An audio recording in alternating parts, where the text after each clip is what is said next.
What's up guys, welcome back. In this video we'll show how to both build and paint this multi-award winning display base. So first things first, we're going to take a look at the plinth that we're using. I got this from Dark Messiah Bases, but you can definitely get similar ones from lots of different companies. This one is about 38mm square on the top, but the height is slightly longer. If we hold our mini next to it, you can see that the footprint is such that the model is going to fit nicely without leaving us with too much extraneous space around the sides. With that said, for this scene we're going to be building a vertical backdrop for the model. Now, in order to get an aesthetic result, we're going to use the golden ratio in order to work out how high our scene should be. To do that, we'll first take a quick measurement of the plinth, and you can see here it's about 48mm tall. Using this handy website, we can just slot that number in and it'll automatically calculate the correct height for us, which in this case is just over 77mm. Alright, so that means our scene is going to be about this tall. In order to give our plinth height, we'll take some of this plastic art and just cut a strip that matches the width of the base. Now we're going to be gluing this to the side of the plinth, but it has these little cutout details near the bottom which complicates things slightly. To get the right length of card, we need to add the height of this area to the height of the exposed backdrop. So in our case we'll need to take our measurement from this edge near the bottom. In order to cut this to the right size, all we'll do is lay the plinth on the card with the long edge flush against the side. And by running a pencil along the length, we'll mark out the correct width.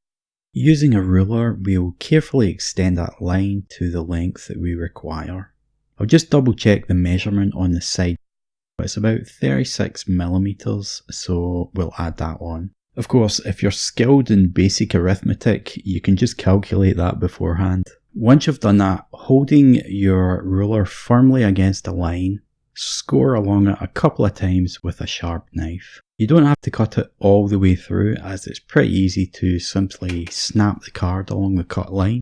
Once you have that, just hold the card against your plinth to make sure it actually fits.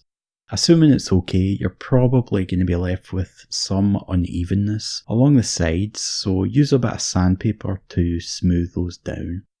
Before we glue this on, we'll add a couple small details to the top of the base. So we'll first create a small pavement or sidewalk. Depending on where you are, the height of a pavement is generally going to be about 2 times the height of the average foot of a person. So I'm going to use this bit of cork sheeting. It's roughly 3mm thick, so it should be the right sort of size. In Scotland at least, pavements typically allow 2 people to stand side by side, unless you're in a city and then they're much bigger. But our model is about a centimetre wide when she has her arms down, so we'll measure 2 centimetres across on the cork and we'll just cut that out. And if we set that on the base, we'll be able to make a couple of marks like this. And once we've cut those 2 bits off, it should fit nice and flush on top. To get a fairly realistic asphalt effect, we'll use a bit of this 600 grit sandpaper, and using the plinth as a template, we just draw around the outside. Once we cut that out with a sharp knife, it should give us a nice clean fit. If it's a little off here or there, just make some small adjustments with the knife until you're happy with it. To attach it to the base, we'll first score the top of the plinth with a sharp knife. So this just gives our glue something to bite into. It's not strictly necessary, but it should result in a stronger join. Squeeze some super glue on top and use a little stick to spread it out over the whole surface. Make sure that you get this right to the edges, otherwise your fake asphalt is going to look a bit silly when it starts to peel up around the side. Then you just want to place your sandpaper onto the glue. Take your time here and make sure that it lines up with the edges of the base. The thick glue gives you a bit of leeway in order to make some small adjustments, but not a lot, so try to get it flush as quick as you can. The front edge of the pavement is going to look a bit odd if we just leave that cork exposed. So what we'll do is cover it up with some of these model bricks. These are made from a company called Diorama, which is difficult for me to say. You can get these from most hobby shops. We'll place these along the front edge of the cork like this. It gives a pretty convincing simulation of the stone blocks you get along the side of pavements. However, because of the added width from the bricks, our pavement is going to end up being a bit too wide, so we just trim a bit off the side of the cork. It's nice and soft, so it's super easy to cut through with a knife. Alright, so that'll probably fit okay now. Put a bunch of thick super glue onto the cork, spreading it out over the surface with a little stick, just like we did earlier on the plinth. Now the cork is going to be quite porous, so you'll likely find that the glue sinks into it, so you might need a bit more glue than you think. Carefully place it onto the plinth so that the long edge is flush with the side of the base. To continue, we're going to take our sandpaper again and mark out a piece to cover the top of the pavement. You don't need to measure this out, you can simply place the paper flush against the edge. Then if you press down at the sides, you'll create a small crease marking the shape of the cork. Again, use a sharp knife and trim that off, cutting along the creases. You can also do this before you glue the cork onto the base, that might be easier. If it looks decent, stick it down with some of your super glue. Remembering to be careful that you get the glue right to the edge, that way you'll get a clean finish. When I was looking at these bricks along the front, I felt that they were a bit too small, so I grabbed these slightly chunkier ones. I think they'll give us a much better effect. Obviously they stick up a bit, but we'll be able to shave them down so that they sit flush. The bricks come all very uniform straight out of the bag, so to give them some character we'll use a knife to add some damage. Just chipping the edges here and there, creating some variation over the surface. Once that's done, we'll glue them in place one at a time using our trusty super glue. Notice I'm using a straightened paper clip to apply the glue here. As the surface area is quite small, this allows me to be more accurate with where the glue is going. If we tried to apply it straight from the bottle, it would just go all over the place and we'd end up making a big mess. When the glue is dry, you can see that the stones are causing a pretty severe trip hazard.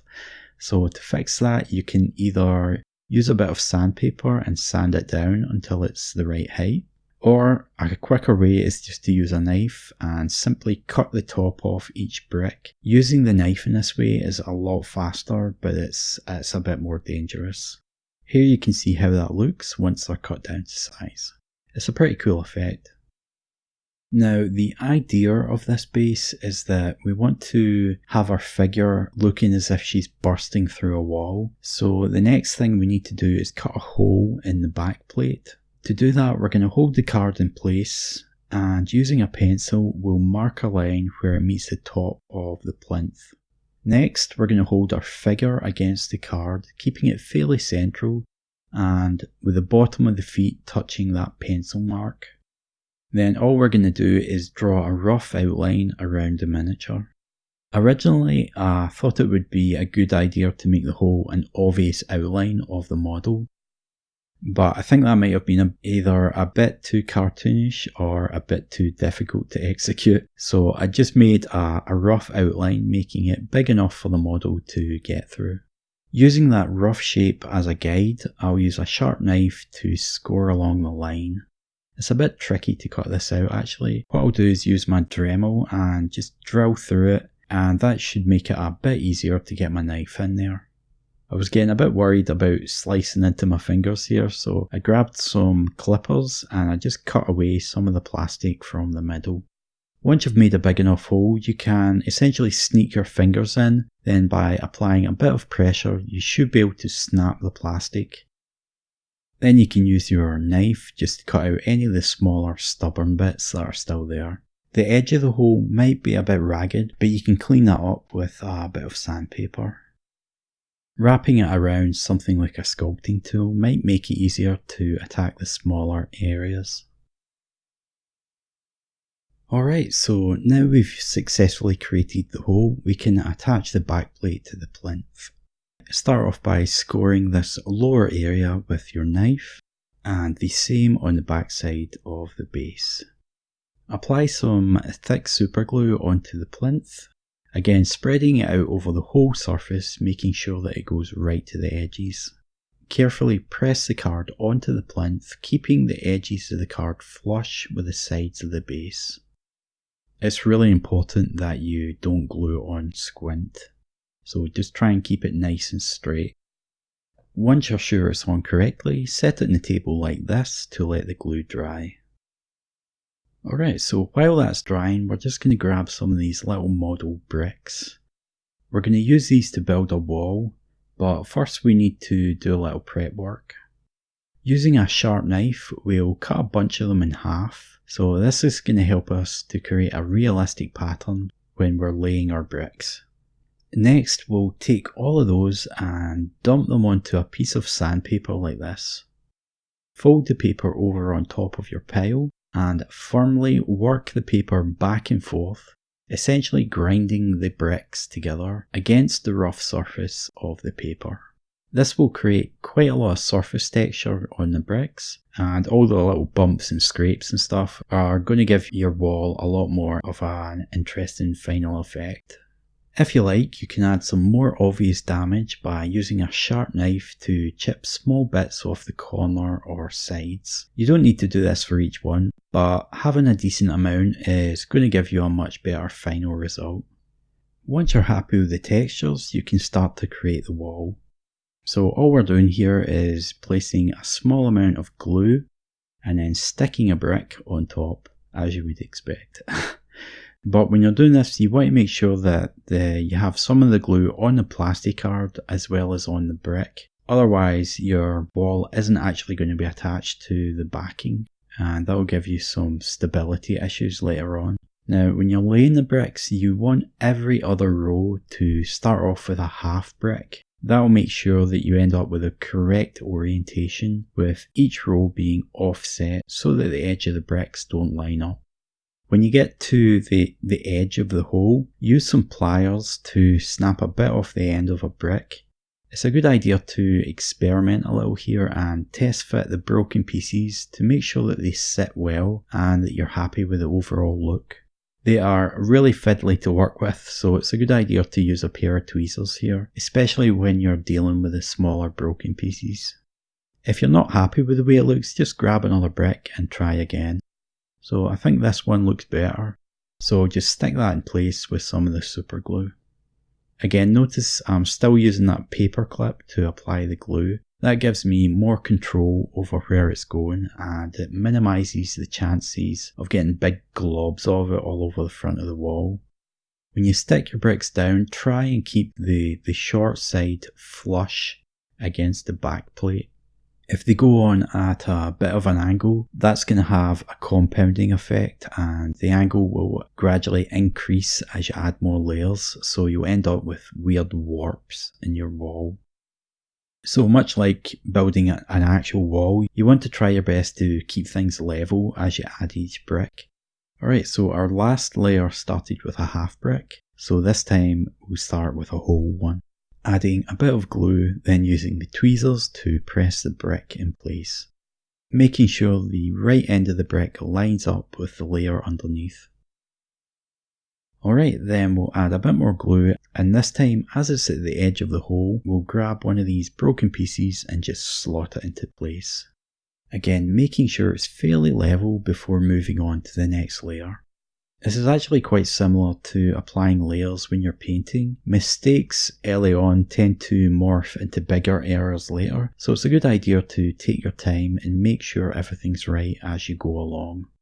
Alright, so it's the same thing again. The previous row started with a full brick, so this time we'll use a half brick. And then we'll use a complete one. Alright, so you're just going to continue that on up that side of the wall. And we'll keep going until we reach the top of the hole. Alright, so you can see that side is basically done, so we'll continue on the other half now. Using that same process as before, applying a small amount of super glue on the brick and the back plate, then gluing down the brick. Remember to use one that's heavily chipped for the edge of the hole, and remember to start every other row with one of your half bricks.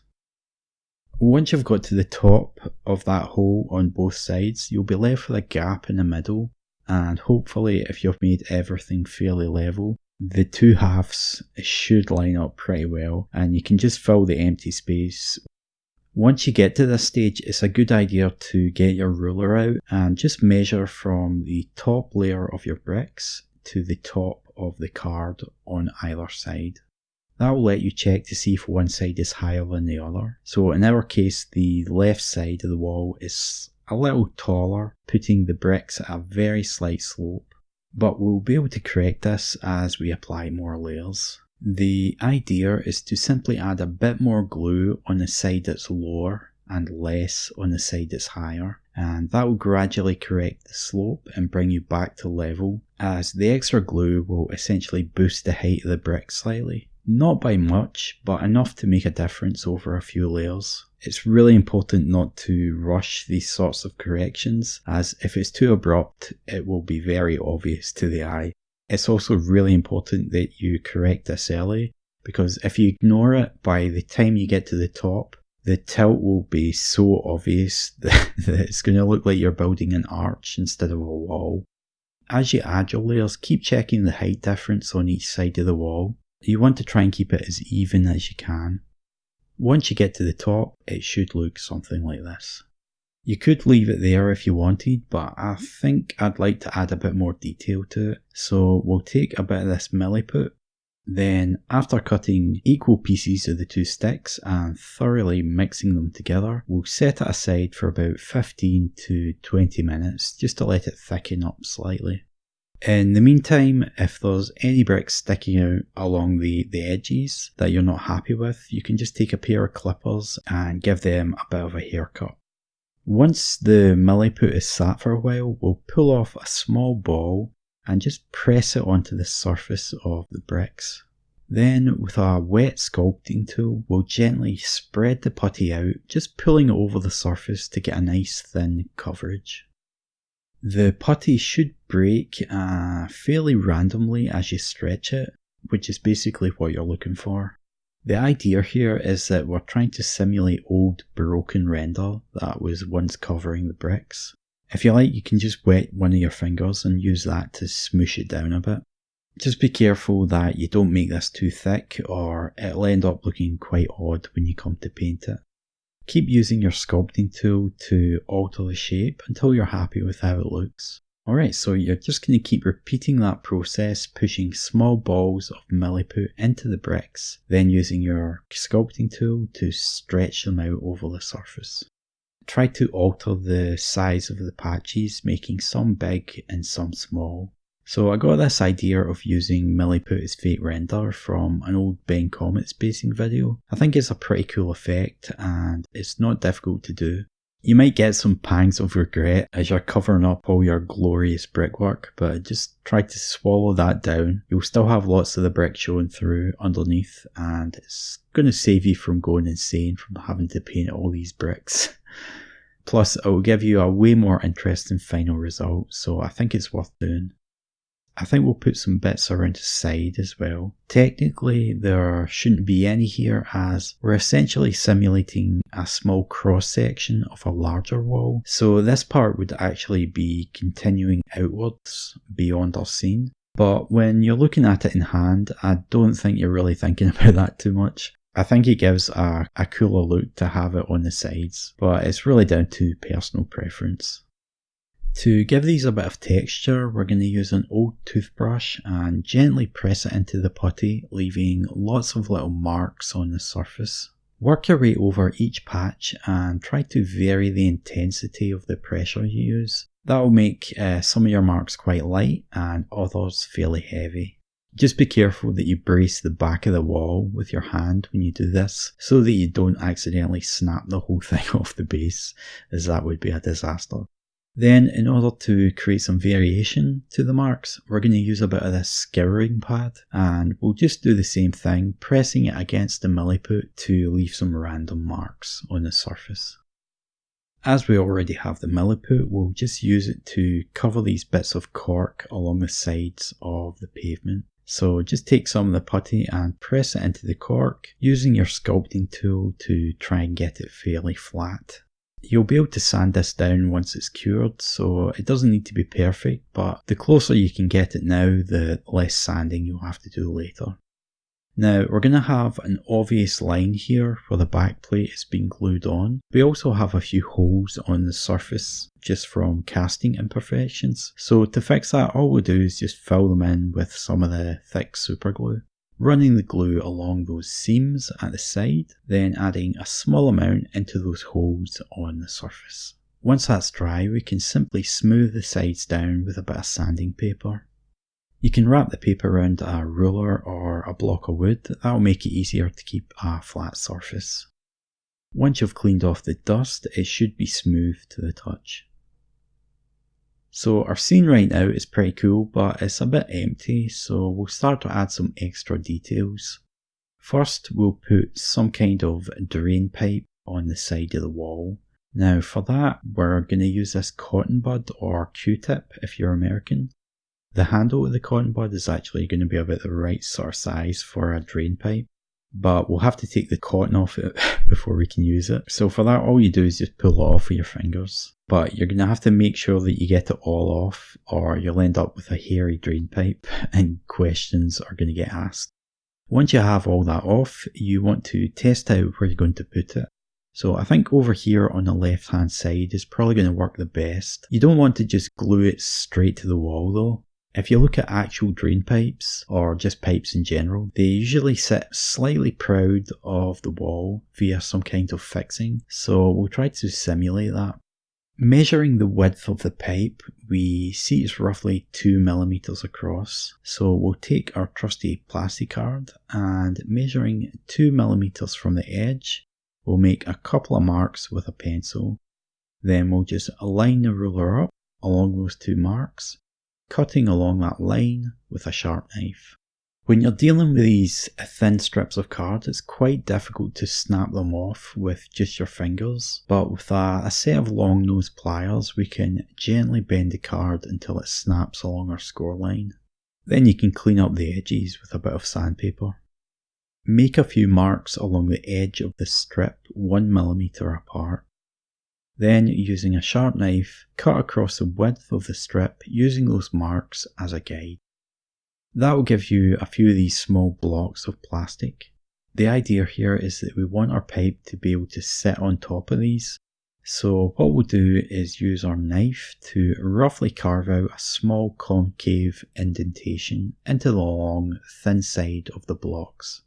This is super fiddly, so you might want to use some magnification when you're doing this.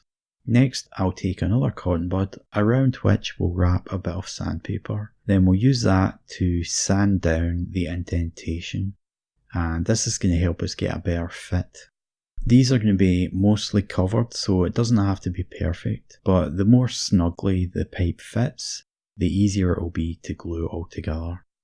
To attach them, we're first going to take a bit of blue tack and lay it down next to the ruler, making sure it's straight and stuck to the table. Next, you're going to take your little blocks one by one and place them onto the blue tack so they're evenly spaced with the cup bevel facing upwards. Make sure the sides of your little blocks are perpendicular to the ruler so that they're all nicely lined up. And you'll definitely need some tweezers here. How many blocks you use is up to you. I went for 5. Using a paper clip as an applicator, place a small dot of super glue on top of each block. Then just take your pipe and carefully place it on top. If you like, you can use an activator spray to make it set faster.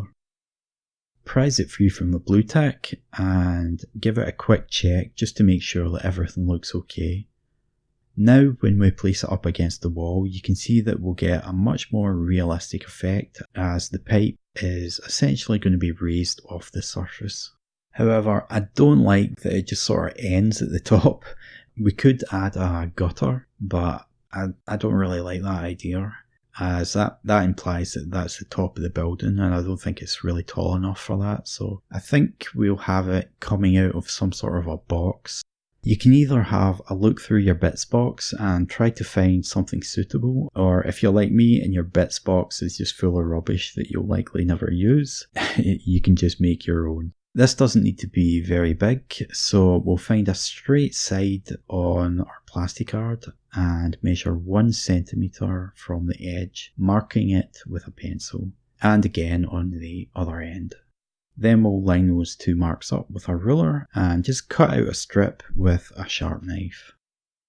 When you're doing this, be sure to press down quite hard on the ruler so that it doesn't slip. Otherwise you'll end up with a wonky piece of card or a big hole in your finger. To create the front of our box, we'll cut off a piece that's about 7mm across. So just measure about 7mm along the strip and then cut a block off. Now we need to know how deep to make the box, so we just hold the ruler next to the pipe and we'll make it so that there's roughly as much distance behind the pipe as there is in front of it. That way the pipe is going to be roughly in the middle of the box. That means it needs to be about 4mm. Alright, so just take that strip of card and measure out a 4mm piece on the end and then just cut that off. Cut out 4 of those, 2 for the top and bottom and 2 for the sides. The side pieces will need to be shortened slightly so that they fit. To do that, just take the larger piece and place one of the smaller sections along the side like this so that the left edge lines up. Make a small pencil mark just where the right edge of the larger piece touches the other one, and do the same thing on the other side. Then line those marks up with your ruler and just cut through the card.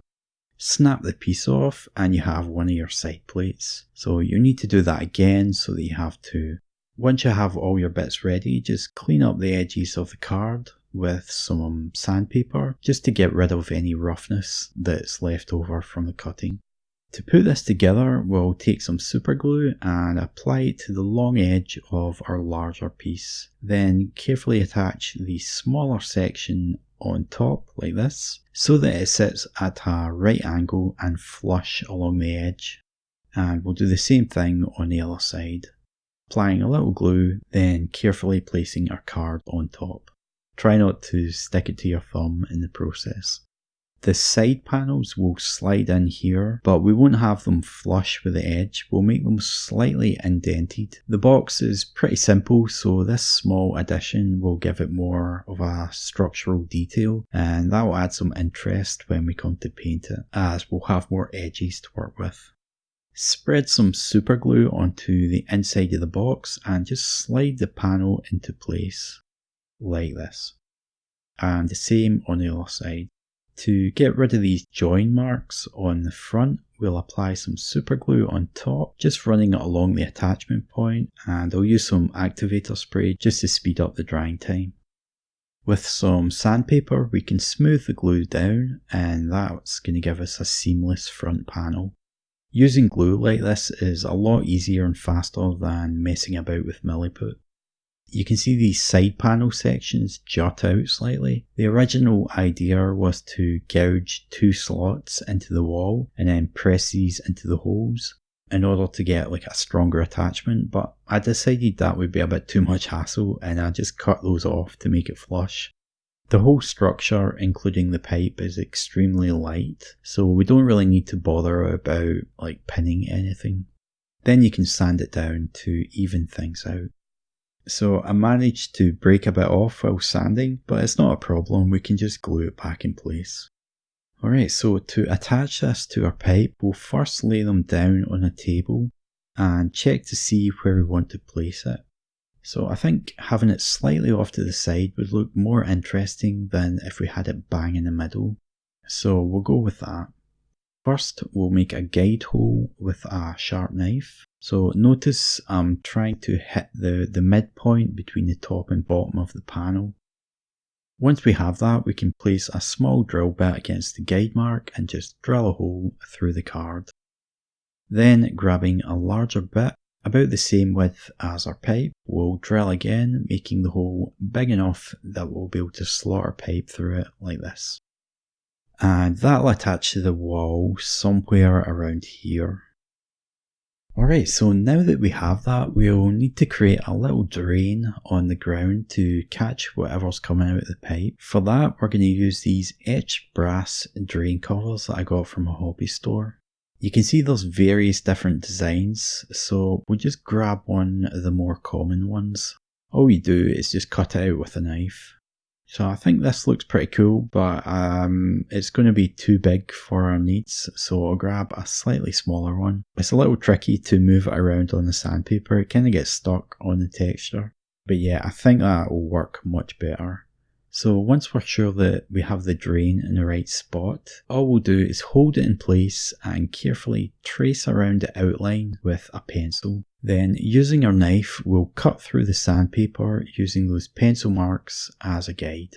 Then we should be able to just lift that off the surface. Remember, it's glued to a piece of cork, so you're going to have to sort of dig underneath it with a knife until you can prise it free. But the cork is really easy to cut, so it's not very difficult. Once you've done that, check the drain fits, so I think that looks pretty good to me. If you like, you can dig a bit more of the cork out so that you can make some room for putting detail inside the drain. It's a bit overkill, but if someone's looking really closely, it'll be a nice touch to have some stuff in there rather than just being a black void. Alright, so to attach the pipe and box, we'll first try and find the right spot for it on the wall, just holding it in place and moving it around slightly until we find something that appeals to us. I'd say around there is pretty good. So I'll grab a pencil and roughly mark where the top of the box is going to be. That will help us to find the right spot without getting glue all over the wall. So that the pipe isn't wobbling about, we'll put a bit of glue inside the box and straighten the pipe so it doesn't dry at a funny angle. By using the markings on the mat, we can make sure that it's all lined up correctly. To attach it to the wall, all we'll do is place a bit of super glue onto the 5 bits of plastic card and the back side of the box. Then we'll carefully press it onto the wall, making sure that we line up the top of the box with those pencil marks we made earlier. Yep, that looks like it's holding quite well. Now, those 5 little risers are slightly messy, so in order to get a more realistic finish, we're going to take this piece of ordinary kitchen foil, and all we do is start to neatly fold it over on itself like this. Then we'll fold that in half, and you're going to want to do this about 3 or 4 times, making sure you keep it nice and straight as you do it. Ideally, you should keep going until the folded strip is 2mm wide. However, it's very difficult to fold the foil to that width, so instead you can just use a ruler to mark 2mm across the width on either end of the strip, then simply cut that piece off with a knife. It's easy to tear the foil when you do this, so you want to make sure that you have a really sharp blade and that you push down hard with your ruler. Run your fingers along the strip in order to smooth out any obvious ripples or creases on the surface. We're going to use this to create fixing details along the front of the pipe. The trickiest thing here is simply going to be working out how long a piece we'll need. So what I did was first cut a section from the strip a little longer than I thought I'd want. Then I hold it over the pipe and use my thumbs to press it flush against it. As it wraps around the pipe, I press inwards and push the ends of the foil flat onto the wall. So the strip essentially forms into a U shape. Now, the 2 little flaps on either side are likely going to be far too big, so trim them down slightly with a pair of clippers. Ideally, you want each tab to be the same size. Once you've done that, put it back on the pipe and check to see that it fits and that the 2 flaps at the end are able to sit flush against the wall. If everything checks out, just take it off, but this time stretch it out flat, and you're going to cut a few more pieces of foil so that they're the same length, using that initial test piece as a kind of template. I only need 5 of these, but it's a good idea to cut a few more just in case you mess up and damage a couple when you're attaching them to the base. Alright, so now that we have a few strips all the same size, we'll grab another cotton bud and gently press the strips onto the shaft, creating a U shape, making sure that we place the bend in the middle so that the two ends are about the same length. And we'll do that for each piece, essentially curling them around the tube, forming them into these U shapes. This will just make things easier for when we try to attach them. Place the bent foil on the pipe, pressing the ends flat against the wall, then slide it out of the way and apply a small amount of glue on top of the pipe and on one side of the spacer. Slide it back up so it lines up with the spacer and press it in place. Then lift the remaining side with a tool, applying some glue on the wall, then pressing it down into place again with your tool. Here you can see how it looks once they're all in place. So I quite like it. The only thing I'd change is I'd reduce the number of fixings. 5 is definitely too many. I think 3 would have been better, but it's not really a big deal. Now that's done, the next stage is going to be to create some rubble on the ground here. The idea is that someone has burst through the wall, so to tell that story, we need some broken bricks on the ground. So we'll take our bag of bricks and just dump a bunch out. Make sure you're using the same size bricks as the one from your wall, and then all we're going to do is use a pair of clippers to break them up a bit. You need to be careful when you're doing this. The bricks are quite soft, so if you press too hard they'll just turn to dust. A little squeeze is usually enough to snap them into 2 or more pieces. Just work your way through them until you have a nice pile of smashed up bricks. My original idea was to have some glued together in broken clusters and put some render on bits here and there, but I felt like I was running late and getting the base completed, so I skipped that and just went for simple broken bits instead. So what we're going to do is just have a bunch of the rubble here like this, and then we'll find a way to attach our model on top of it. Now, the physics of this is way off, because if someone was bursting through a wall, the bricks would be forced outwards, so you'd actually have the rubble around the edge of the base here. But having us standing on top of the bricks will look quite cool too, so it should work out okay. We'll use PVA glue for this, applying it fairly thickly with an old brush, painting it onto the general area that we want the rubble to sit. So this glue isn't as strong as super glue obviously, so some of the rubble likely won't stick, but it'll allow us to make some easier adjustments when we put the bricks on top. Right, so with the glue in place, we'll take our rubble and just chuck it on top. Now, you have a while here before it dries, so it's a good time to look over the pile and make any changes. So I pull bits off that look like they're not going to stay put, and add in a few pieces around the edge to help make it look a bit more natural. While the glue is still wet, sprinkle some baking powder on top. That will help to cover the remaining glue while giving you some extra textures. Once that's dried, lightly sweep the surface with a soft brush. That will get rid of any pieces that haven't attached properly. Next, we need to find a way to get our model to fit on top of this mess. So you can see that we have a couple of pins glued into the feet, and we'll try and position them so that the model is fairly central. Hopefully there's no large chunks of bricks in the way, but if there is, it should be easy enough to pull them off the surface. Once I find a position I'm happy with, I lean the mini to the side slightly, then by twisting it back and forth we can gently grind each pin into the base. So this makes a small mark where we want our pins to go. Set the mini aside and use a knife to create a small guide hole where those two marks are. Then you can drill a hole using those guide marks.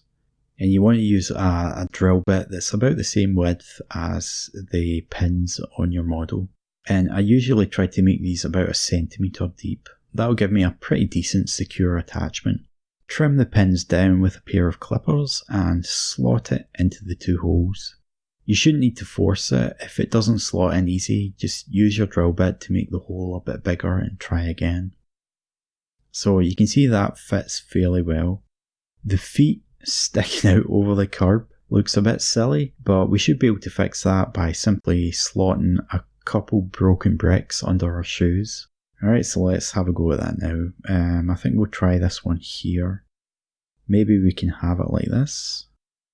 Actually, that works surprisingly well. So I'll just stick that down. I'll use a tiny bit of glue. So I have to be quite careful here not to get any on the model, but you can be pretty accurate when you're using a paper clip to apply it. Alright, so we'll just slot that piece back in, making sure it goes in the same way as before. Yep, you can see that closes the gap at the front. It definitely makes the foot placement look more believable. We'll try the same sort of thing for the other side. It's probably too big, but we'll see how we get on. It kind of fits, but it's a bit of a squeeze, so let me maul it a bit with a knife just to make it skinnier. So this should help to make it fit better. Yeah, that seems better now. We'll stick that in place with some of our super glue. So it might seem a bit hair-raising to do this with a painted model on there, but as long as we're careful it should be fine. Plus it's a good way to ensure that it all sits correctly. Yeah, I like that a lot. I think that works really well. We could leave it there and call it done, but I feel that this area here feels slightly empty, giving it a sort of an unfinished look. I think what we'll do is add a small walkway around here. That should hopefully give it more depth. So I've actually got a piece of card that's the same width as our backdrop, so we'll be able to use that to make the basic structure. Using a ruler, we'll mark 2mm from the short edge on either side, then line those marks up with your ruler and using a sharp blade to cut a thin strip of plastic off the end. Usually I don't cut all the way through and I just snap the piece off, but with these thin bits it's hard to do it with just your fingers, so we use a pair of pliers instead. However, to ensure we don't damage the surface, we're going to wrap a bit of tissue paper around the end. That will stop you getting teeth marks in the plastic. Alright, so just hold it in place like this, then if you bend the card slightly it will just snap right off. And you're going to need 4 of these, which we'll use to form the base of our walkway. To work out how wide it should be, we'll simply measure the width of our pavement, which looks like it's about 18mm or so. We're going to take one of those strips and measure 18mm across the length, and then marking it with a pencil. It's a good idea to quickly hold it against a model just to double check that you didn't mess up. That seems to line up, so I'll go ahead and cut through it with a knife. And you're going to want to do this with 2 strips.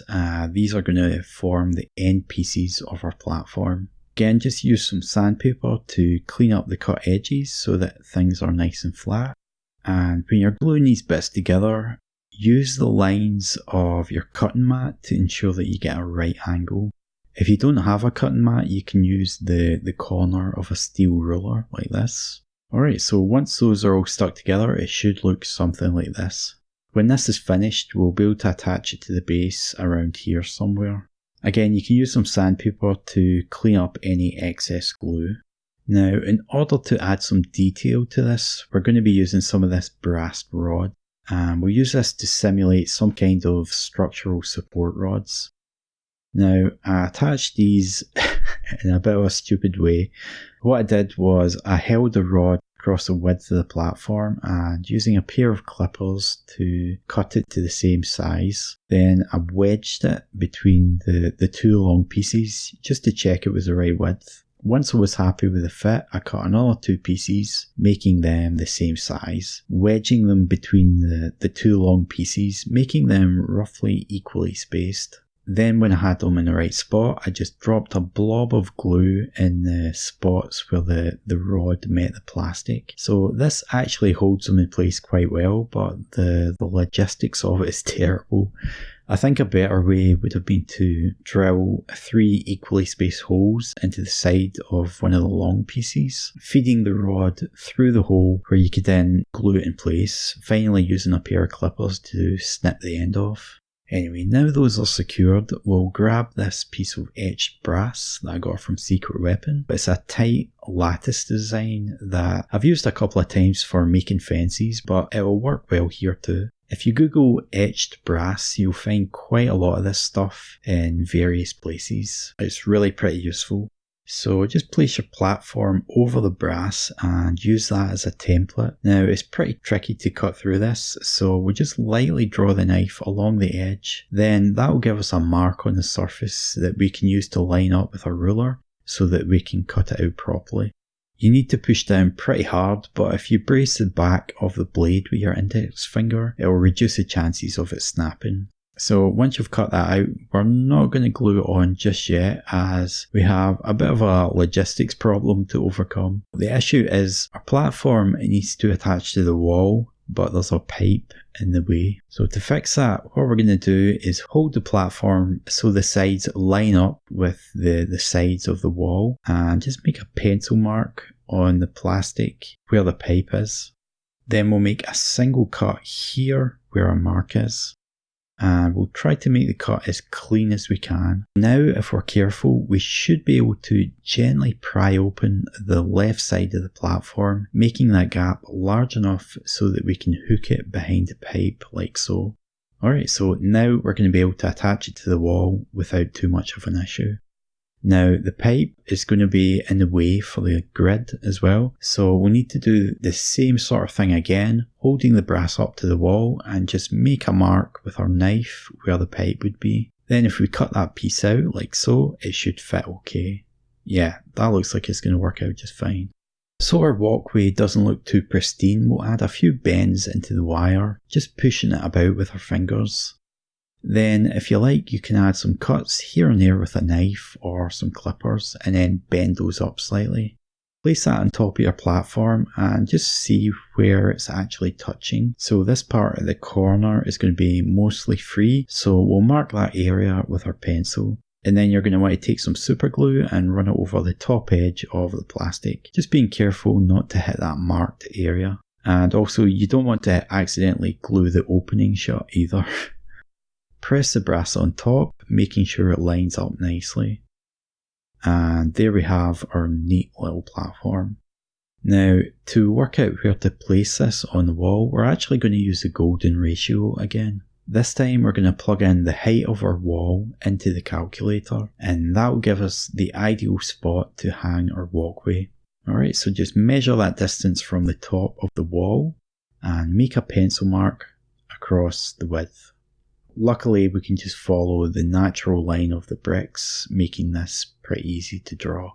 Moving on, it's always a good idea to double check that you have the right height. Once you're sure everything's correct, apply some glue to the long edge that's going to be facing the wall. Again, being careful not to glue the opening shut, and very carefully pry the left side of the structure open, just enough so that you can feed the plastic strip behind the pipe. Now guide the platform into position so the bottom of the structure lines up with a pencil mark on the wall, and then gently hold it in place, flush against the wall for a few seconds to allow the glue time to form a bond. Even though this is very light, the weight is still going to be enough to make it sag down slightly at the front. So to fix this, we'll use a piece of plastic left over from making the platform and use that to create a couple support beams which we'll have on either side here. First, we'll estimate how long we need the piece to be, but it doesn't need to be very precise, so I won't bother marking it up. Now, in order for us to attach it, we're going to need a 45-degree angle on either end of the strip. A simple way to do that is by measuring the short edge here, which we already know is 2 mm. Then we'll measure that distance from the end and make a mark. Now, if you line your ruler up between the corner and your mark, and if you cut that off with a sharp knife, that will give you a fairly accurate 45-degree angle. Repeat that on the other end, and now you have your finished support beam. And you'll need to make 2 of these, once for either side of the walkway. Alright, so just add a bit of glue to both ends, and using a pair of tweezers, carefully guide it into position like this, pressing it up on the bottom of the structure until it's fairly level. Alright, and we'll do the same thing on the other side. This gives you a bit more detail, but it also makes the whole thing way more secure. Before, it felt like accidentally ripping it off the wall would be all too easy, but with these in position, it's much more solid. The next thing we'll need to add is a guardrail. Usually these are about waist height, so to get a realistic proportion, all we'll do is measure how high the waist is on our model, which I'd say is about 2 centimeters. Then it's just a case of cutting a few bits of brass rod to that same length. As the rods are quite tough, I make an initial mark with my knife and then I use a pair of wire cutters, using the mark as a guide for where to place my cut.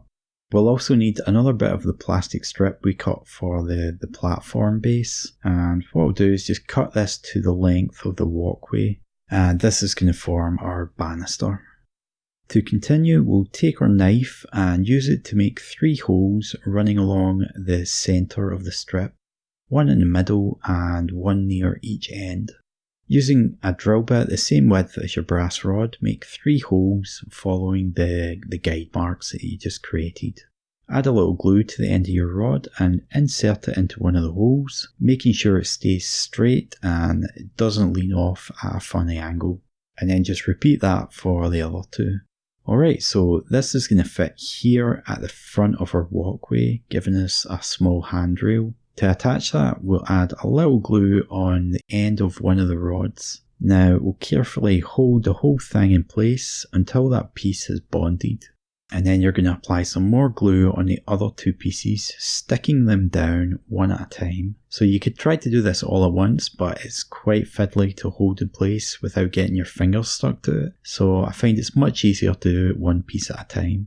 Alright, now the attachment points are a bit unsightly, so what we can do is repeat the same fixing process we used on the pipe detail. However, this time our tinfoil is only going to be 1mm across, so it's going to be half the size as the one that we used on the pipe.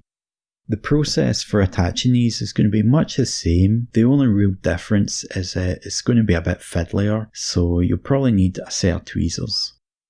Alright, so first off, you cut a piece a little longer than you think you need, then you place it on top of a bit of the brass rod, using a pair of tweezers to press the foil over the rod so it hugs the shape, flattening the ends of the foil flat against the table. Use a knife to trim the ends so that the tabs on either side are both fairly small and equally sized. And you're going to do this 2 more times until we have at least 3 small fixings. To attach them, just apply a small dot of glue onto the end of the rod, and then using tweezers, gently place the fixing onto the glue. And you have to be quite careful here as they're very delicate and it would be quite easy to crush them with the tweezers. Alright, so use the end of your tweezers to flatten the tabs down against the plastic. And you can see it finishes off the joint really nicely. Alright, so just repeat that for the other 2 and that's the end of the build. Alright guys, so that is how I made the base. I hope you like the final result. There's quite a lot of ideas here, so you should be able to find something that you can try out yourself. Now that we've finished the build, we can have a look at how to paint it. I've already primed it by first spraying the whole thing with black. Then once dry, I gave it another coat, this time with white, spraying it from above at about a 60-degree angle to the base. And I deliberately try not to get a full coverage with the white so that I'm left with this slight speckled texture. We'll be able to use this to our advantage during the painting process. To begin, we're going to tackle these patches of render over the brickwork. Mix a light blue-grey by taking some of this scale colour Caribbean blue and dulling it slightly with a touch of Chimera red. We'll lighten that with a bit of white, and then a tiny bit of black should just take the edge off it, making it less intense. Thin that to a glaze with some clean water. The idea is to thinly apply this over the areas of render, just to give them an initial hint of colour. We'll mostly be working with thin mixes, so it's good to get into the mindset of building layers. It's important that you don't make your initial layers too thick or intense. If you do, you'll end up with less options for your next layer. By applying several subtle layers, you give yourself space to develop the surfaces. If your paint is thin enough, you'll retain the original texture from the primer, and the various colours will work together to give you a pleasing final effect. It's like building a house. You start off with the foundations, then you make your wooden frame. Up go the walls. At some point you can put the roof on, but not right now. Now we're just working on the foundation so that our house doesn't fall down. Try and draw the bristles over the surface so you get a fairly even distribution of the glaze. However, don't stress out if you think it's pulling slightly or a touch uneven in places. This wall has been left out to the elements, so you'd expect quite a lot of variation or staining. As long as the paint is thin enough that you can still see the texture, you can't go far wrong. All you're trying to do is give an initial tint to the surface. It's a little trickier at the top of the wall as we have all that stuff in front of it, but the idea is still the same. Tint the render with the glaze to give it an initial hint of colour, and then the same around the sides as well. Once you've worked your way over the whole wall, you can start to add a little tonal variation. This time we're going to mix a bit more of the red into the Caribbean blue, giving us this violet colour. Again, thinning it down to a glaze consistency with some water. We'll place a small amount towards the lower part of the render. Then, using a second brush lightly loaded with water, we'll draw the edge of the glaze upwards using a back and forth brush motion. Doing this, we draw the glaze out, making it thinner as we move further away with the brush. This allows us to create a subtle blend rather than just a blob of colour. We'll work our way around the model in this way, placing the glaze with one brush, and then using a second one to pull the edge of the glaze thin.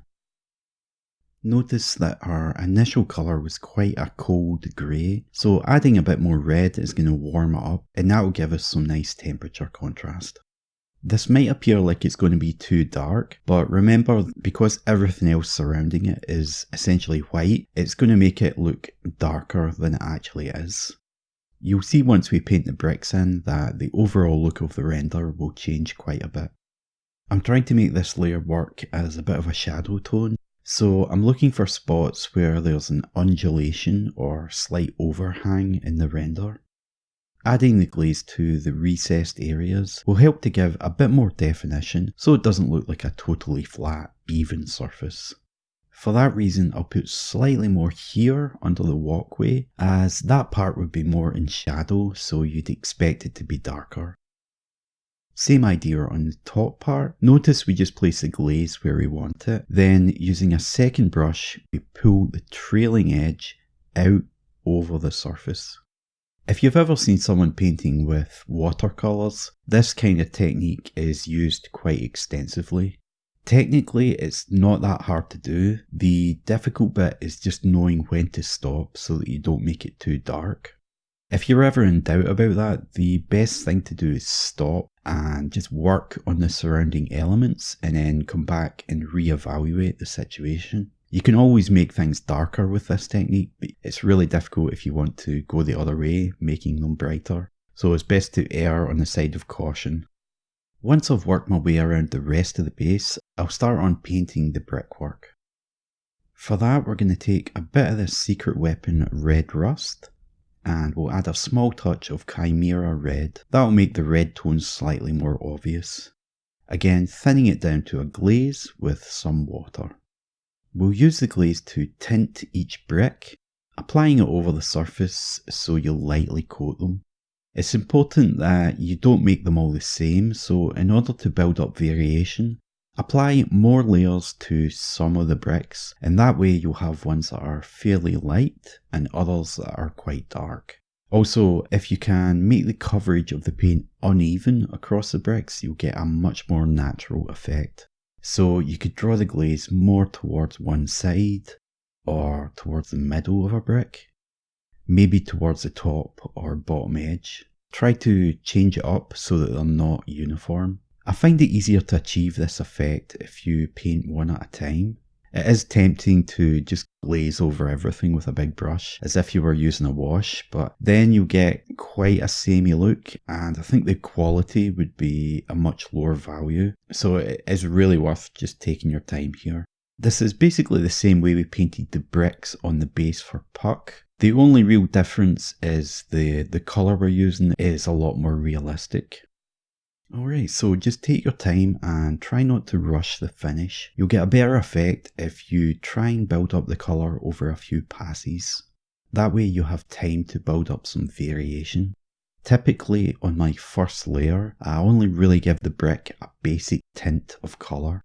Then when I come back for a second pass, I'll try and pull the glaze around to create darker spots. Don't think in terms of highlights and shadows here. You want to create lots of subtle modulations or shifts to the colour, altering the coverage so it's more pronounced or more faint.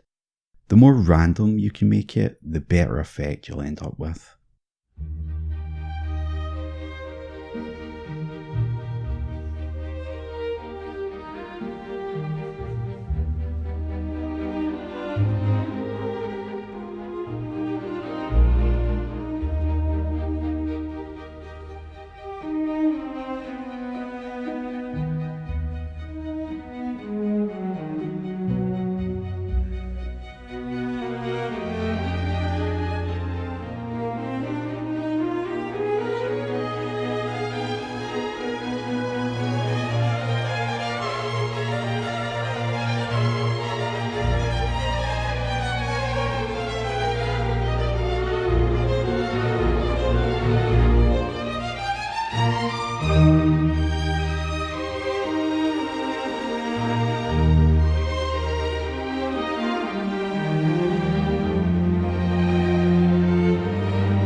You can see that small section is starting to look pretty good after only a few passes.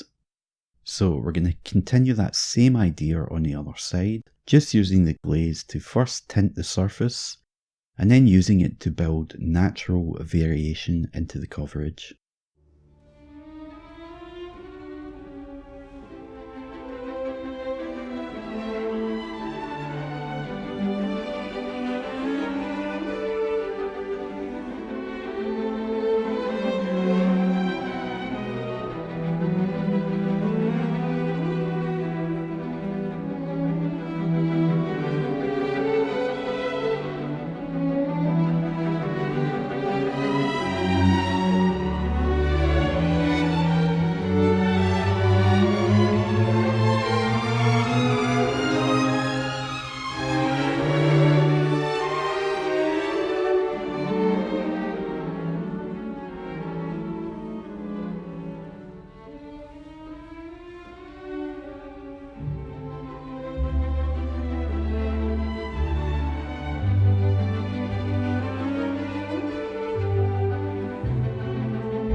Alright, so here we have the lower part of the wall mostly finished. You can see you get quite an effective result just from that simple glazing process. We'll do the top part of the wall in exactly the same way. It's just going to be slightly more awkward as we have all this furniture getting in the way of the brush. Once the whole wall is complete, I wanted to add some tonal variation. So I took a bit of the Caribbean blue and mixed in a touch of black, thinning it down to a glaze with some water. Then I started applying it quite randomly to a few bricks, just to add the odd little dark spot. Even though we do have quite a lot of variation to the bricks, it's still essentially that one red tone throughout, so adding a different colour helps to break it up and make it more interesting.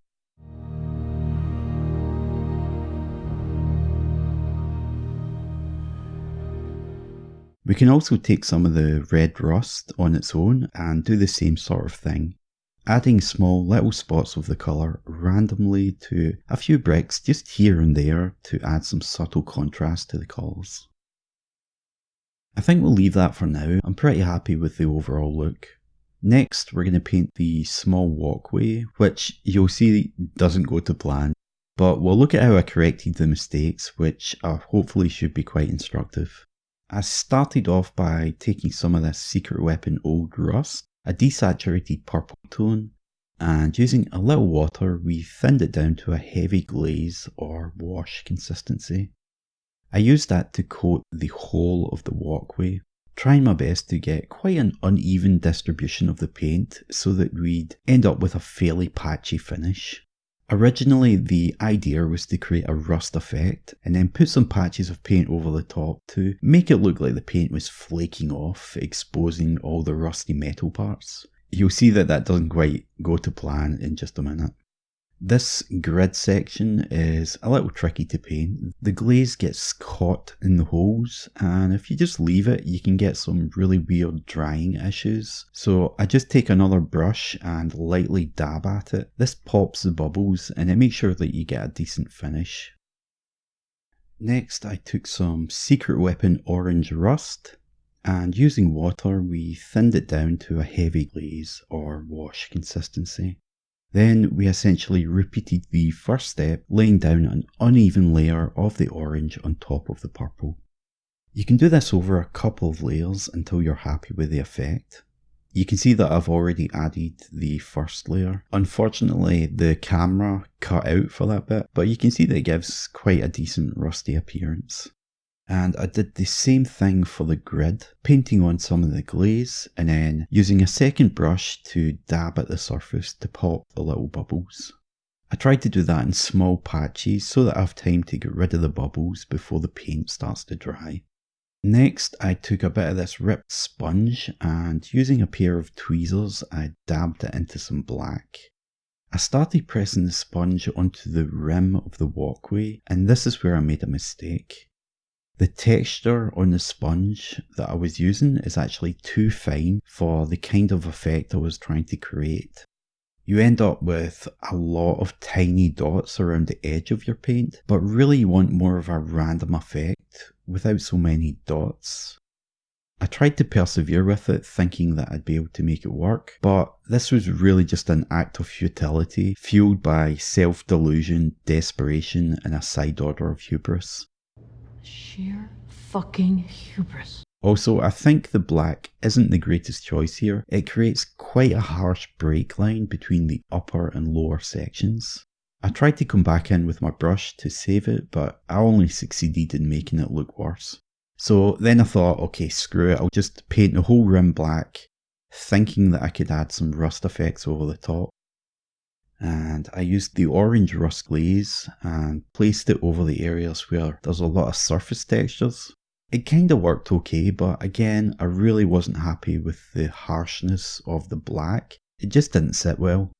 I put it down in a huff and went to bed, hoping that I'd come up with a better idea the following day. After I woke up, it struck me that I could just reuse the colours of the jeans. So I took some of the Caribbean blue and I dulled it down slightly with some of the red, thinning it with a little water to a kind of light layer consistency. Then I simply painted that directly over all the black sections. I still want this section to look pretty beat up, so I didn't want to get 100% coverage with the paint. The black is going to leak through from underneath somewhat, and that will make the colour duller. Plus the coverage isn't going to be consistent, so you get a slightly patchy effect. The underside of the struts would be in heavy shadow, so to simulate that I mixed a bit more red into the turquoise to desaturate it. A simple trick if you want to desaturate a colour is to take a colour from the opposite side of the colour wheel. So if you've got like a warm colour, add a cold colour to it and that will both darken it and make it duller at the same time. So that's what we're doing here. We're adding a warm colour to the turquoise to darken it down. Then when I was painting it on, I left a few patches of the rust showing just near the top to simulate old paint flaking off. You can't really see it unless you tip the model up, but it adds another bit of detail for someone to find, which I think is one of the fun things about a miniature project. You can move it around and find new things. To continue, I took some of the red rust and I painted over any little areas that had quite a lot of surface texture from when we added the baking soda during the building phase. These are going to form small areas of heavy corrosion where the paint has fallen off and left the metal exposed. Also, a nice aspect of this is that it sort of mirrors the ripped holes on the jeans of our main figure. So it's like we're repeating that little motif from our main character on the base, just to help connect them both together. I tried to make the edges quite irregular to give them a more natural look. The patches of baking soda are pretty random anyway, so they give us a nice template to follow. Once I was happy with the look of the patches, I took some of the orange rust, thinned down with a little water, and I began placing it over those dark spots. This is going to give you a really nice rusted appearance. Just be sure that the paint is a little transparent so that you don't get full coverage with the orange. Keeping some of that darker layer showing through here and there is going to let you build up some subtle variation to the colour and make your rust look more convincing. I find you get a better effect if you apply the orange over a couple of layers. That way you can ensure you get more nuance. The more difference that you're able to build up within the patches, the better they're going to look. If you want to add more definition to the patches and make them look like they're sunken into the paint, you can darken the red rust with a little black and then use that to add a small shadow at the top of the patches. Just tracing a thin line along the upper edge of the rusted section. Working your way around the rim of the walkway, just picking out the top edge on all the patches. It's quite a small touch, but it makes quite a big difference. Before they had quite an obvious painted on look, but adding the shadow along the top gives them more of a believable structure. To extend that idea, you can make a highlight, and we'll do that by first mixing a small amount of the scale colour spring green into some white, then adding a bit of that into our original turquoise mix to lighten it. And we can use that to highlight the bottom edge of our rust patches. Just touching the lower part of the turquoise paint where it meets up with the rust. Combining both that shadow at the top of the patch with the highlight at the bottom gives them a more 3D effect and makes it look more like the rust is below the paint layer.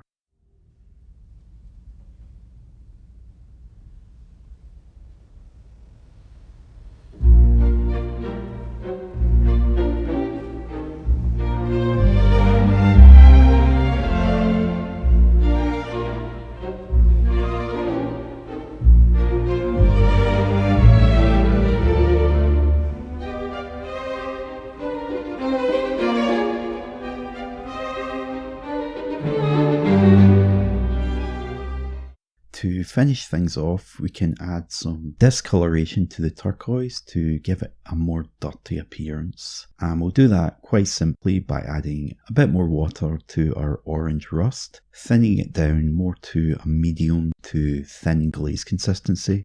Then with only a small amount on the brush, we're going to pull it over the areas where we want to create some discoloration. I'll target any places where there are some subtle textures from the baking soda that I haven't already blocked in with the rust, and also the surrounding areas for the more obvious rusted parts. It's really quite difficult to mess this up. You don't need to worry about staining the glaze at all, as any texture you leave on the surface is just going to add to the effect. So even if you're bad at glazing, you'll be able to do this. And just like we did with the rust, you can build this up over a few layers, stopping once you like the effect.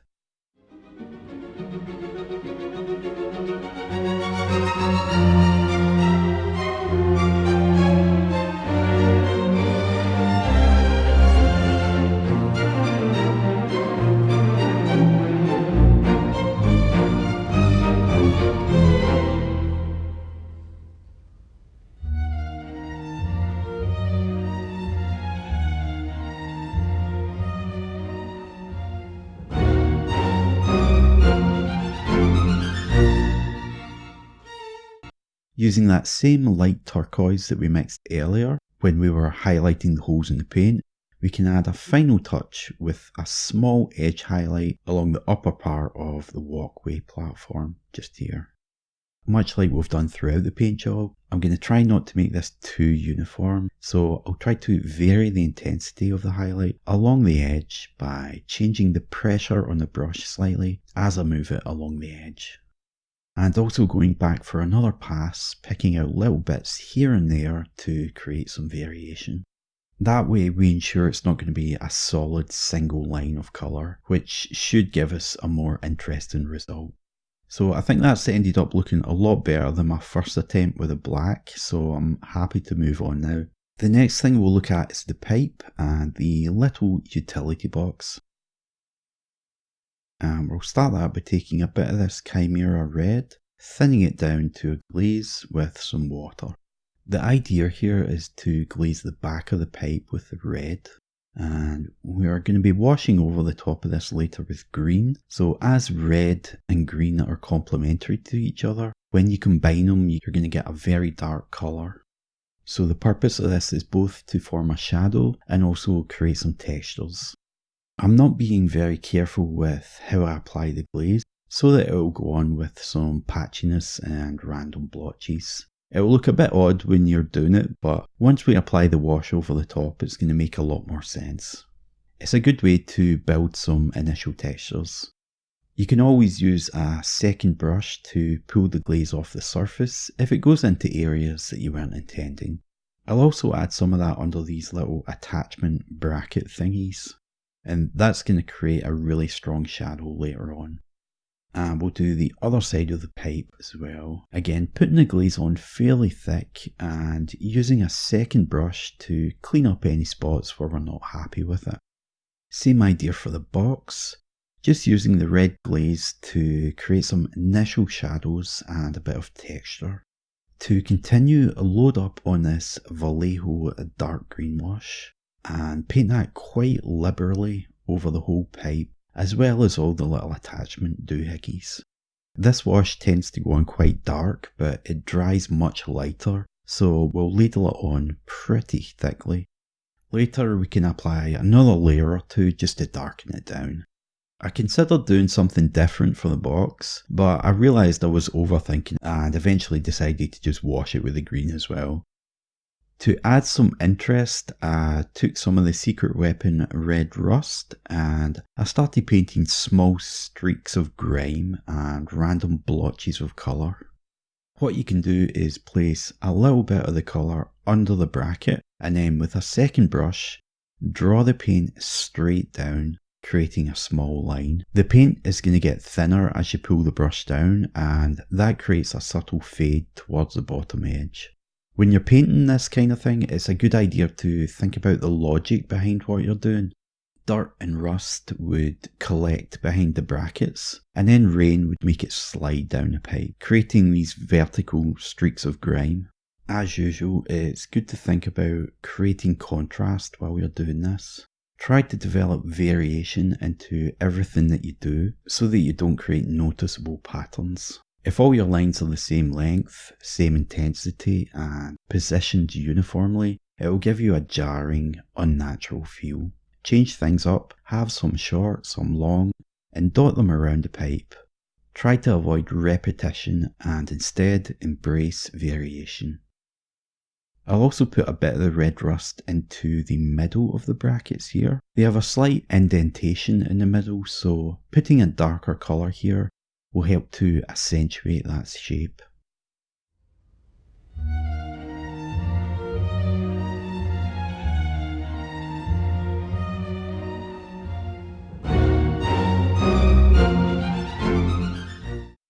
The box at the top is looking quite pristine compared to the pipe, but we should be able to dirty it up a little. I'll wipe some of that red rust quite randomly onto the surface, and then I'm going to grab a second brush and pull the paint out over the surface. That creates some initial staining and gives us something to build on. At this point I decided the pipe wasn't quite green enough, so I applied another layer of the wash to help deepen the colour, but also bring out some of the details a bit more. This obviously lowered the intensity of the grime streaks, so I went back in with the red rust and re-emphasised the colour. This might seem like a wasted step at first, but this layer isn't going to perfectly line up with the original stains, and because that second wash alters the colour of your original streaks, it's going to give you some variation within the grime, which ultimately results in getting an overall deeper effect. I think we'll do a couple of streaks on the box too. That should help to break up that large flat section.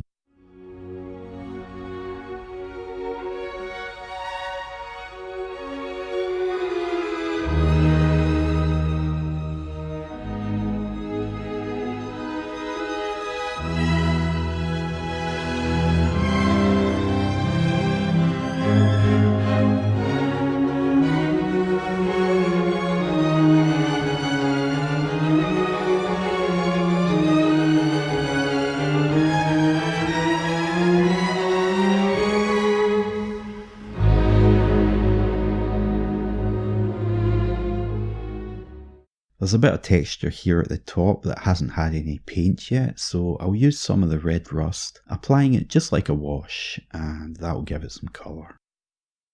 And I guess we can add a little on the side here as well. So yeah, basically the idea is just keep adding small touches of that darker colour here and there over the box and pipe, building up the illusion of wear and dirt. For the best effect, I find doing this over a few layers is the way to go.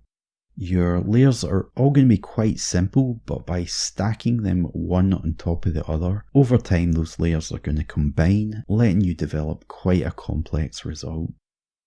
Yeah, I'm pretty happy with how that's looking so far. We can always add more to it later, but for now I think we're ready to move on to a new section. I'll take some of the Caribbean blue and mix in a touch of the red to desaturate it slightly. We'll lighten that with a bit of white, and then by adding a tiny bit of black we can make it more greyish. Using some clean water we'll thin that to a glaze consistency. Alright, and we're going to use that to paint the ground.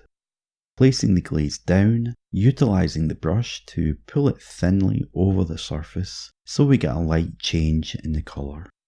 We're going to be darkening down the edges to create a subtle vignette effect, so it's important that we keep this initial colour quite light.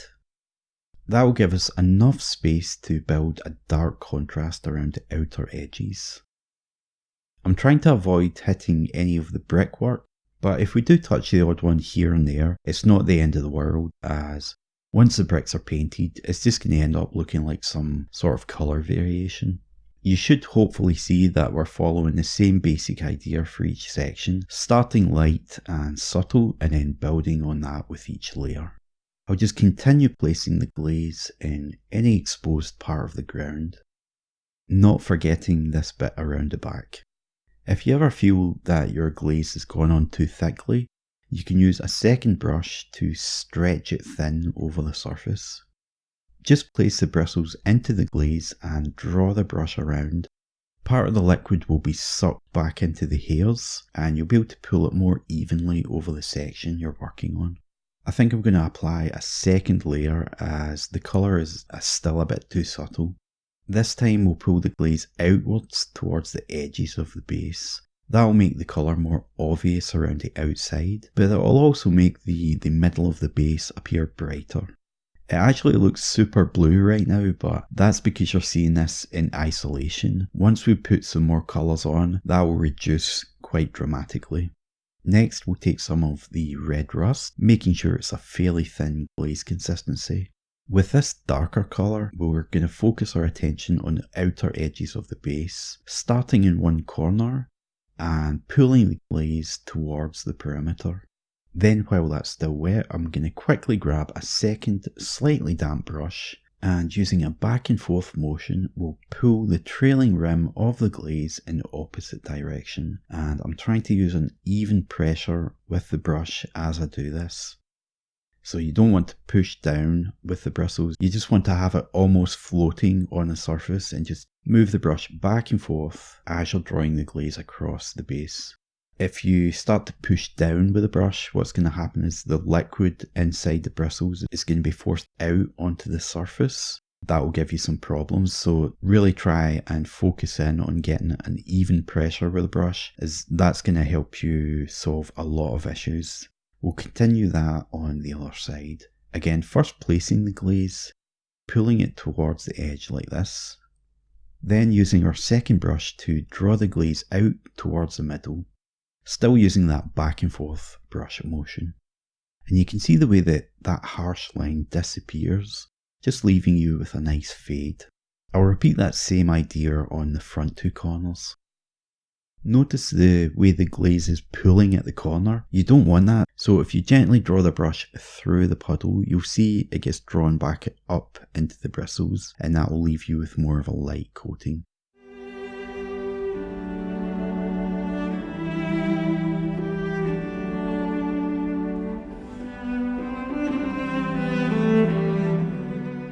So what's happening here is the glaze mixes with the moisture on the bristles, and as you move the brush across the surface, the glaze gets thinner and thinner until it fades out. It lets you create nice subtle gradients with no harsh edges. Alright, so we'll repeat that along the front edge as well. The idea is we're trying to create a gradual darkening effect as we get closer to that outside edge. Much like putting a vignette filter on a photograph. Alright, so I'll continue that process over a couple more layers, just to intensify the effect.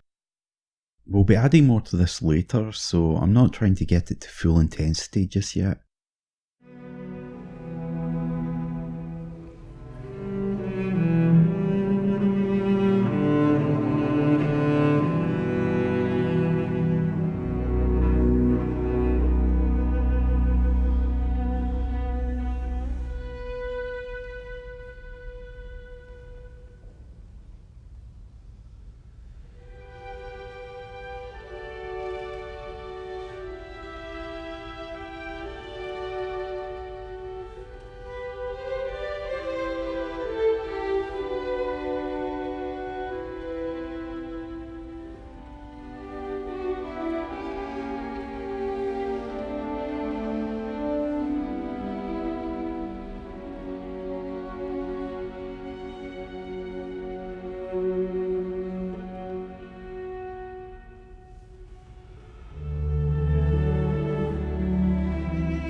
For the curbstones, we'll take that grey glaze we used on the ground and add just a touch more red to it. That will create a slight change in the colour, and we'll use that to pick out the large bricks along the edge of the pavement or sidewalk.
The broken bricks on the floor were painted in the same manner as the wall, tinting the surfaces with the reddy brown glaze, doing it over a number of layers, letting the glaze build up in different spots in order to introduce tonal variation across the surfaces. That way we can ensure that they're not all the same.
Then if you like, you can use some of the red rust and just pick out a few bricks here and there. I find that employing more than one colour helps to break up the monotony of that single red tone. Just be careful that you don't overdo it though. Picking out the odd brick or adding a small touch of colour to a few here and there is going to be more than enough. Now, you would get a load of dust in smaller broken parts around the bricks. So to simulate that, what we'll do is take the reddy brown glaze again and start to place it into the middle of the base, just near the bricks. Then just like we did around the outside edges, we can use a second slightly damp brush to draw the glaze away from the middle, creating a subtle gradient. And we'll continue that simple idea for the rest of the smaller pieces of rubble. For the parts that are surrounded by larger bricks, we don't need to bother about creating any kind of fade. We can just use the glaze as if it were a wash. When I'm painting a base, I like to stop from time to time just to attach the model in order to get a sense of how everything looks and what I need to change or add. So I think it's looking quite decent, but I'd say it's way too bright at the moment. Hopefully as we continue to add things, it will get quite a bit darker. So that should reduce quite naturally. We'll try to keep an eye on it as we move forward. Now that we basically have all the main colours mapped in, I think we can start to add more detail work onto the wall. My main idea was always to do a bunch of graffiti. I thought for a while about what to use, but I eventually came up with the idea of using the names of regular users from our Discord server. I also found this Japanese kanji of Kujo. I imagine it might be cool as a kind of hidden signature. I've been learning Japanese on Rosetta Stone for like 5 weeks now. So I started off by mixing a little Caribbean blue into some black. I didn't want to use pure black as I was thinking about the walkway and I felt black might be too harsh. And I used that to paint in the kanji initially, which I don't think was all that successful. In my mind, I envisioned it being pretty big and then having a bunch of the graffiti over the top of it. But when you're holding the model, the wall feels like it's quite large and there's a lot of space. But when you actually try to paint some freehand on it, you realise just how small it is. Conceptually, it kind of worked out okay. I didn't want the graffiti to look too impressive anyway. When you see the kind of thing that's typically scrawled on the wall of an alleyway, it's usually pretty ugly and unrefined, so it makes sense that it looks a bit ropey. Next, I made a green tone by mixing some Caribbean blue and spring green together, and I used that to start sketching in the mountain that roars. Quite a few names on the server are very long, so I had to shorten a lot of them down quite a bit. In this case, just using the initials. And I added a small dot between each letter so that you know it's initials and not the name of some town in Wales.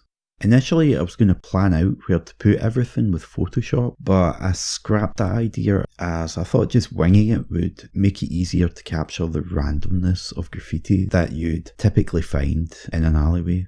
Having said that, I probably should have thought about the spacing of the letters, as I actually ran out of room and the R at the end ended up running off the side of the wall.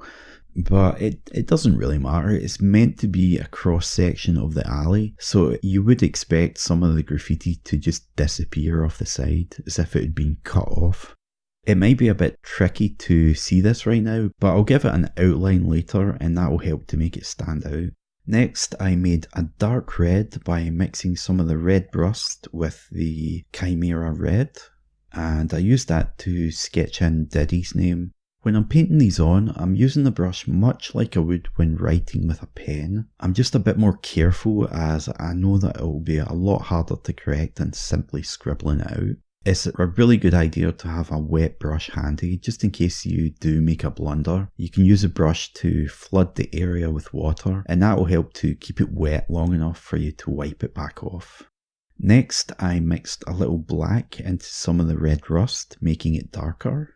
And I used that to paint in Hexbite, which I shortened to just Hex. I tried to vary the style of the names slightly, so that it looked like they were written by different people, which sounds simple, but it's actually surprisingly difficult to do. For this one, I put some wiggly bits on the end of the X. I think it works quite well. Then I used that same red tone for Diddy and I painted on cow emoji. Initially I shortened it to just cow, but I thought it sounded a bit close to cow, which in Scotland is actually an insult.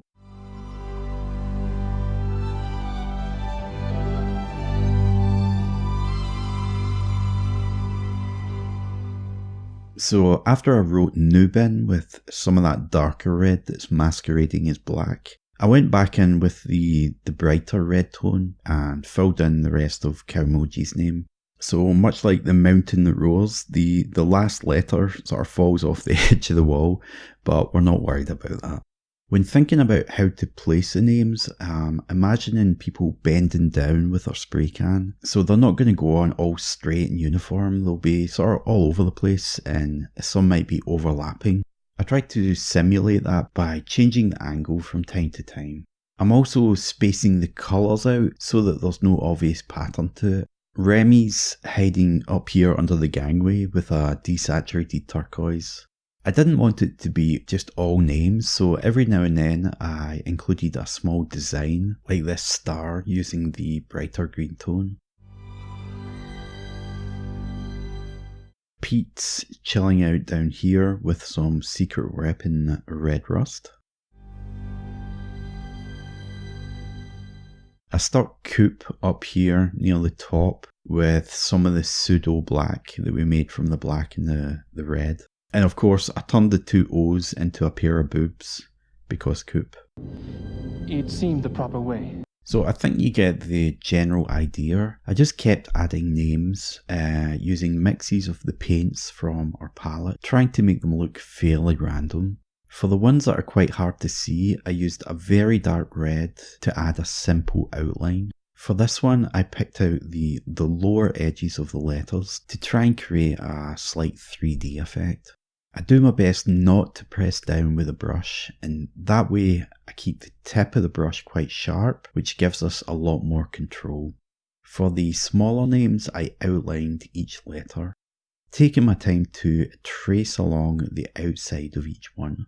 You can also use this to clean up the edges or make them more distinct. Again, painting with the tip of the brush is really important here.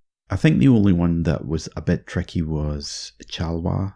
I tried to do this one with more of a wild style. Essentially what I did was have one part of the letter bleed across into the next one. So the tail of the C comes across to become the centre line of the H.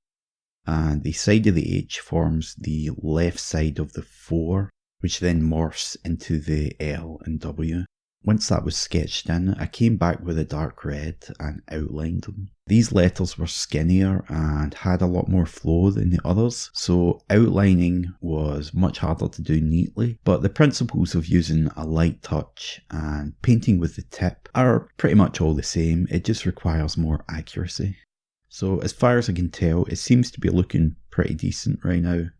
You can see I've added a few more touches like the tic-tac-toe game and the little chap peeking out from the box. So that's probably going to be enough for now, so I think we can start to move on and apply some more colour nuance. Typically you get some moss and algae buildup on these sorts of walls. So to simulate that, we're going to grab some of the Vallejo dark green wash and we'll start to apply it to the wall in areas where you'd expect to get a lot of moisture. This drain pipe is a pretty likely candidate. Once you've placed a bit of the wash, grab a second brush and use it to feather the edges, pulling the wash out so that you create a bit of a fade, and I'll continue that for the length of the pipe. Placing the wash on the wall, then using a second brush to draw the edge out slightly. And I'll do that on the other side as well. It will look quite extreme when you first place the wash on, but once it dries, the effect is actually fairly subtle. If you can imagine water running down the wall, it'll obviously end up gathering around the bottom here. So I'll add some of the wash at the base. Then using a second brush, we'll tease out the edge so it's not just a hard green line. We'll also put a bit more onto the ground. Again, drawing the edge out in order to create a bit of a fade. And we'll continue that same thing on the other side. Notice the way that we're still trying to simulate that subtle vignette idea by making the colour darker towards the corners. Having a small amount of water in the brush is going to make this easier to do. Water running down the wall is also going to collect a bit more at the top of the exposed render, meaning that those spots are going to stay wet for longer, so you'd most likely get some algae buildup at the top of those patches. If you add a small amount of the dark green wash along the top of the sections, we'll be able to simulate that quite well. All I'm doing is placing the wash near the top edge. Then by switching to a second brush, we can feather or draw out the lower edge so there's more of a subtle fade. I'll work my way over the whole wall, just adding a little green tint to the upper side of all the little patches of render. It just adds enough extra detail to give the render a more natural look. For the larger patches, you can add a bit in the middle just to break up that big expanse. But be careful that you don't cover up the whole thing with the green or you're going to lose the effect. To paint the inside of the drain, all I did was grab some of this Vallejo dark brown wash and flooded the recess of the drain. Then while it was still wet, just to add some variation, I took some of the dark green wash and added a little on top. This is a bit overkill as we'll be putting a drain cover over this later, so you'd have to be looking extremely closely to spot this. But it's all the little touches that make a difference. Moving on, I made a dark red tone by mixing some of the Chimera red into the red rust. Then I darkened it slightly with a bit of black. I used that to paint some subtle shadows on the render, just painting a thin line along the lower edges of the cracks and the bottom of the patches. Again, this is a bit overkill and not totally necessary, but it's all these little touches that help to elevate your piece beyond the mundane. So just anywhere there's going to be a bit of render overhanging the brickwork, I add a little shadow. And this is the same shadow tone that we used on the main figure. In fact, all the colours, apart from the washes, were used on the model. Reusing paints in this way helps your mini appear like it belongs in the scene. If you just use some random colours, it would end up looking quite jarring. I also added a bit more of the green wash behind the pipe. I felt that the effect on the wall was too subtle, so adding another layer will help to make it more obvious. And the same idea here at the bottom of the wall. Just adding some more of that green wash, making the colour more obvious. We'll also add a bit of the dark reddy brown tone here along the front of the curbstones. There would be a shadow there, so this will help to darken them down. Yeah, I think that seems to be working pretty well. So just to finish off the vignette effect, what we'll do is grab some of this Army Painter Strong Tone and we'll place it into the corners. Then if we quickly switch to a second slightly damp brush, we can feather the trailing edge. So just like before, we're going to place the bristles into the wash near the edge, then draw the bristles back and away like this, using this back and forth motion. And we're going to repeat that for the other three corners. Placing the wash with one brush, then feathering the edge out with a second. You do have to be a little careful when you're using strong tone in this way. It can give you quite an extreme darkening effect, so one layer of this should be more than enough. I'll add a bit along the front as well, and that should finish it off.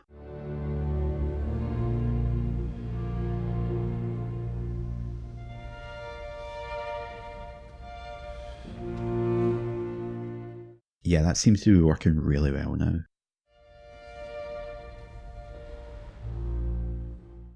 To continue, we'll paint this small drain cover. You can see that I've already given it a zenithal prime with some white over black. So all we're going to do is use this Secret Weapon Old Rust, and with a fairly heavy glaze consistency, we'll just slap it over the surface. I'm not trying to get an even coverage with the colour. We're going to be creating a rust effect again, so if we get a lot of patchiness when it dries, that's actually going to help us, so it'll just add to the texture.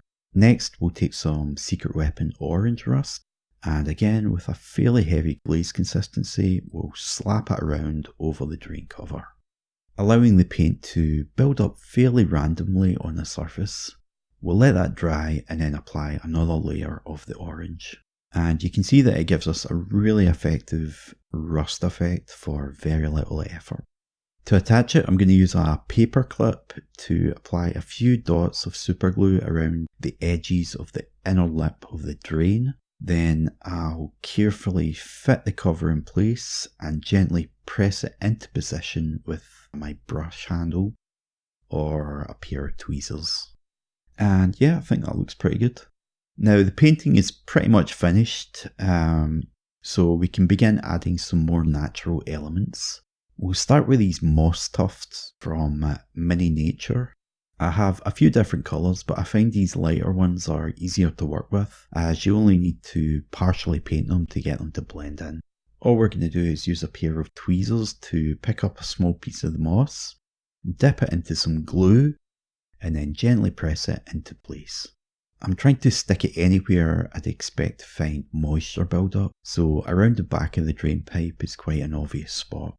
And all I'm going to do is keep applying the moss until I think I have enough.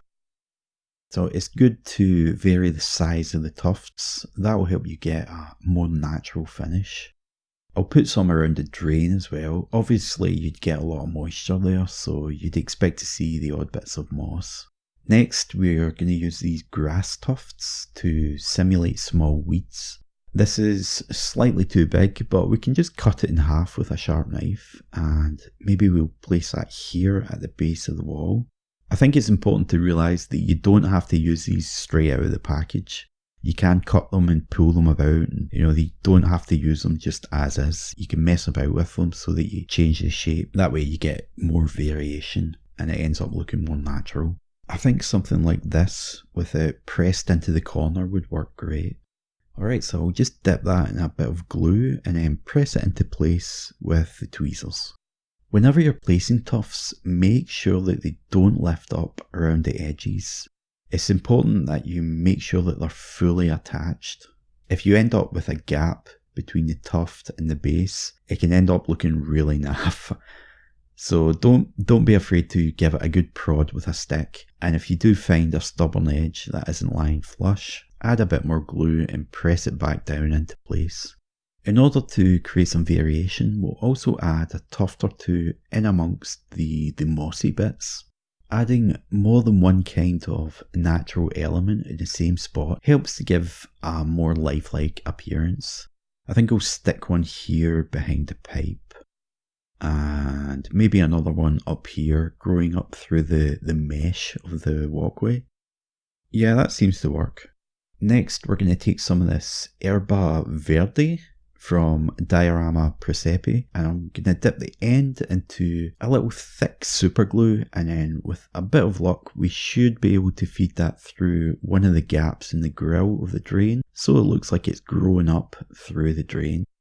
I'm using the super glue here so that it bonds faster, as this stuff is super fiddly to hold, so I don't want to be messing about with it for too long.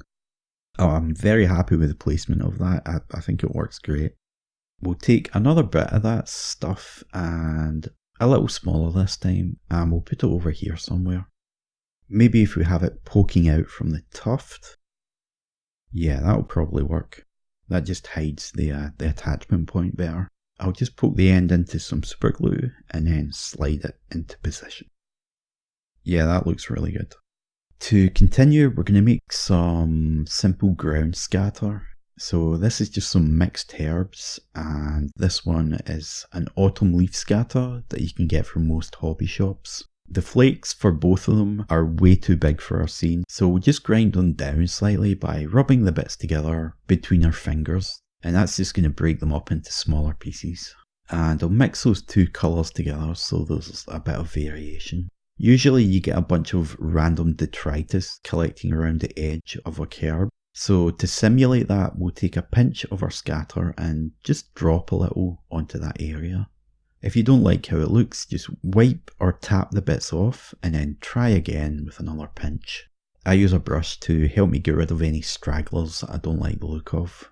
Then once I'm happy with the general effect, I use two brushes to attach the little pieces. One brush is slightly damp, and I use that to lift pieces off the model. Then I have another one with a little glue on it.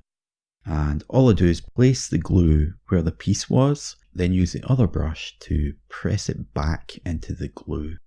And I work my way around most of the bits until I have a decent amount of them glued in place. And then once I'm happy, I tap off any that's remaining. You can see it's not a huge change, but it gives the base just that extra little detail to make it seem more alive. With that in mind, we'll also use a bit of this number 1 Burro Cespuglio, something like that, Cespuglio. I have no idea how to pronounce that. Burro Cespuglio from Diorama Presepe. Lasagna. Ciao. Anyway, it's pretty cool. It makes nice little bushes and stuff. But we're just going to take a small piece, and I think we'll stick it over here on the left, just near the drain. Again, we're going to use a small dot of super glue on the bottom, and we'll just gently press it into position. I think that's starting to look really good. The only thing I'm not too keen on is the wall is the same level of brightness all the way up, which feels too flat to me. To help give it more depth and bring focus down to the main figure, I think what we'll do is darken that upper part of the wall.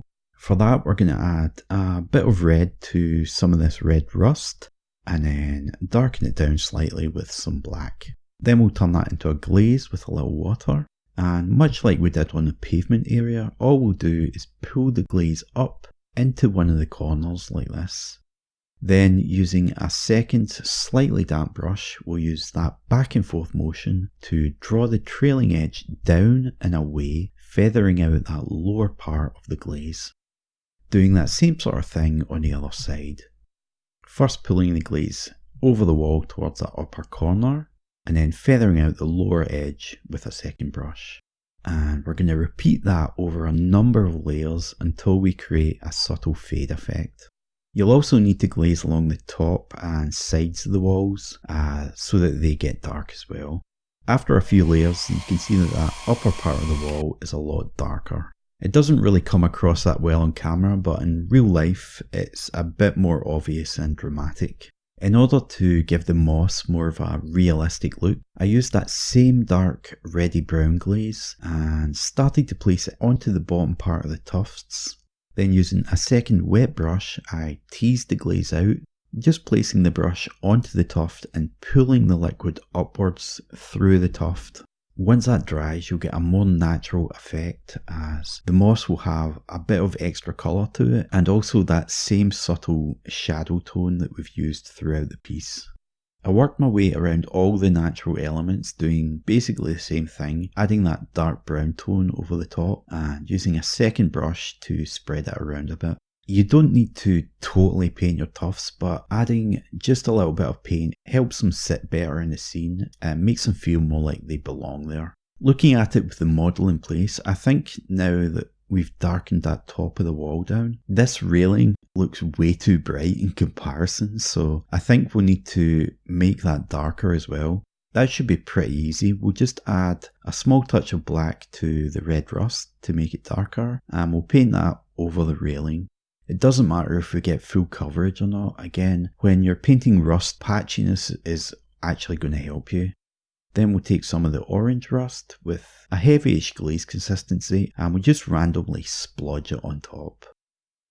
I won't go too heavy with the orange so that the rust remains fairly dark. Yeah, I think that looks better than before. Maybe the grid could do with being a little darker too.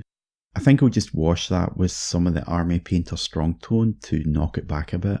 Alright, so now that we're looking at it again with the model on, I think it's working a lot better. I'm pretty happy with it. All that's left is to paint the plinth black. So to do that, I stuck it onto another plinth with some blue tack, just so that I can get right to the edges. And it gives me something to hold so that I don't need to touch any of the paintwork while I'm doing it. I think this is probably the best base I've made so far. I'm really chuffed with how it turned out. I hope you enjoyed following along with the process and that you picked up a few tips that you can use in your own work. Alright guys, thanks for watching this ridiculously epic tutorial. Drop a comment down below to let me know what you thought of it.